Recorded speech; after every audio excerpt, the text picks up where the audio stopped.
Hi guys, good morning. For this video guys, naade ko sa akong batungan, nagharvest ko sa akong batong karong buntaga. Pasensya na dyan kay bago kong mata kay gawin ko sa ako ang mga tanom diari kay wa jud ko kaarig mga 3 days kay na ako giadto. Dara akong akong mga tanom, mga radish, mga okra.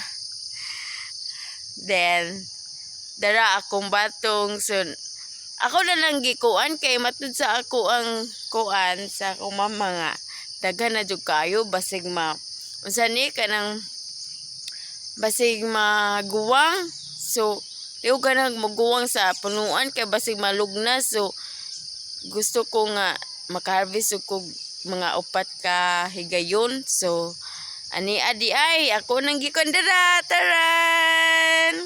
Pasensya na mo ako ang kuan dako kay kog eye bags.